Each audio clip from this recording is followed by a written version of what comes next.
ស្ត្រីដែលជាភរិយាបរិសុទ្ធដែលបានដុតសម្លាប់ខ្លួនហ្នឹងគាត់បានរៀបរាប់ពីប្រវត្តិប្តីគាត់ស្ត្រីនោះបាននិយាយថាប្តីគាត់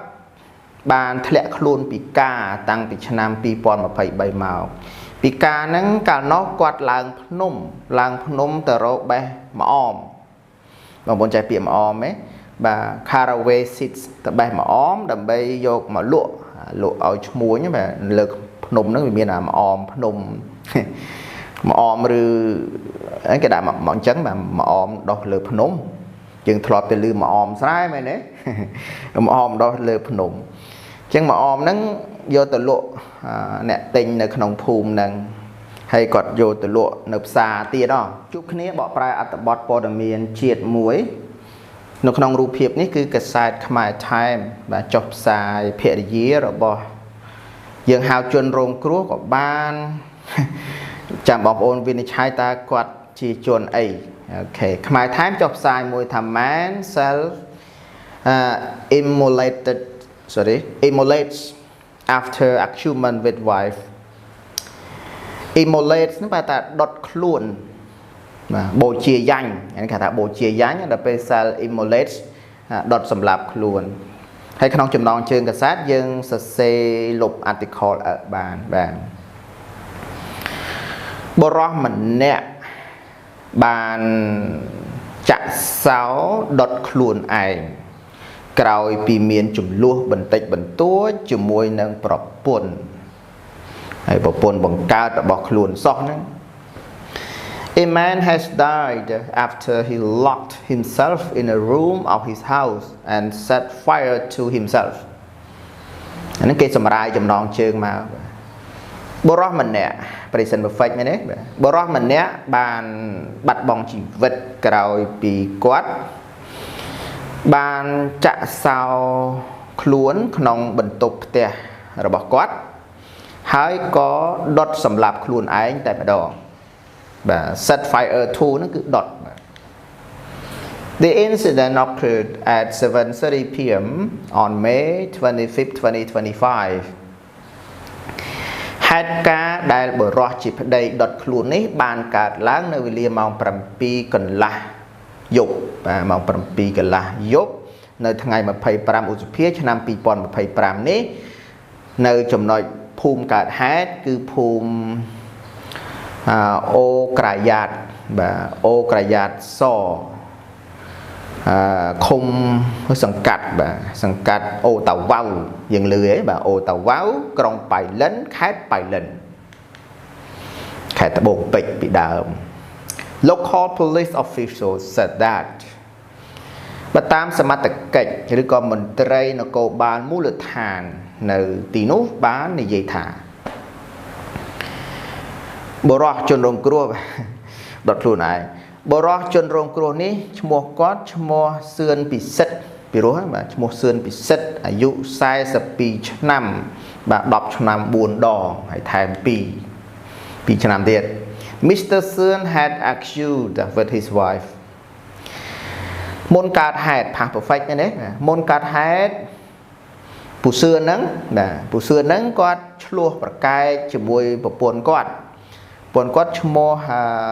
មើឡាំអាយុ38ឆ្នាំប្អូនគាត់ទេប្រពន្ធអាយុ38ឆ្លោះប្រកែកចឹងទៅណាបាទនេះជាវីដេអូទី2បាទវីដេអូ2នៅក្នុងវីដេអូខ្លីនៅ EFK បរិះម្នាក់ដុតសម្លាប់ខ្លួនក្រោយពីទាស់សម្ដីជាមួយភរិយាបន្តិចបន្តួចបាទបន្តពីវីដេអូខ្លីមុន Mrs. Mel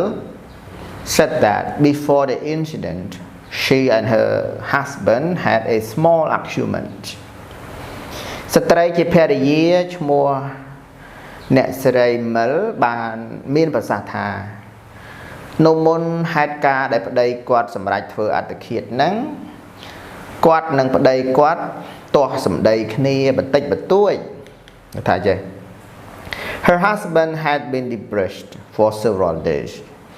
បានគាត់រៀបរាប់ថាមុនឈានដល់ប្តីបូជាខ្លួនហ្នឹងបាទដុតខ្លួនហ្នឹងគាត់ថាប្តីគាត់ហ្នឹងមានបញ្ហាផ្លូវចិត្ត depressed depress ហ្នឹងគឺថាតានតឹងធ្លាក់ទឹកចិត្តបាទគាត់មានជំងឺធ្លាក់ទឹកចិត្តហ្នឹងដោយច្រើនថ្ងៃហើយមុនកើតហេតុហ្នឹងហើយ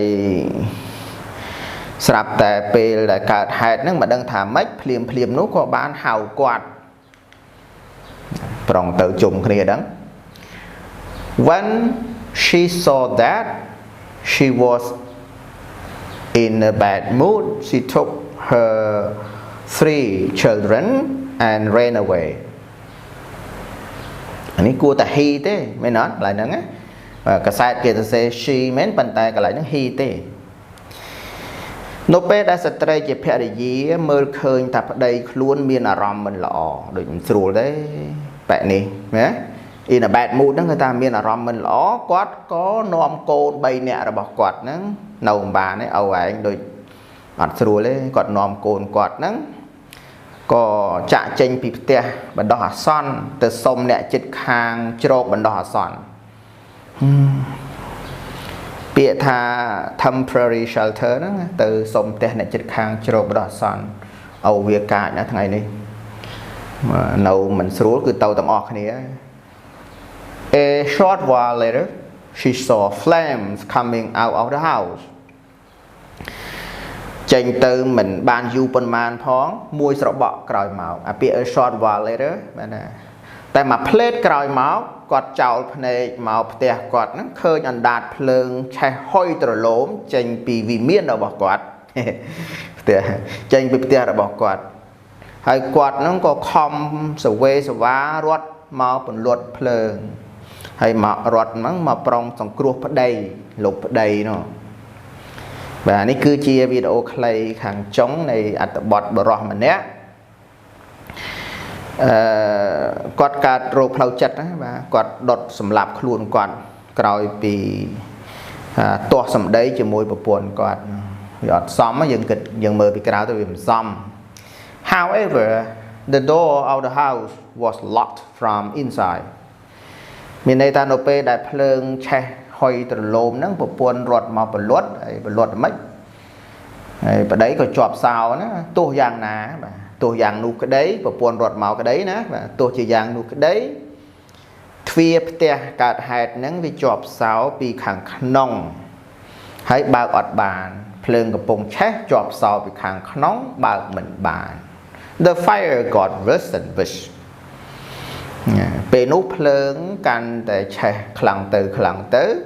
ហើយប្តីរបស់គាត់ក៏ចុតេទៅហើយតែចុតេហើយបដិសន្ធិហើយ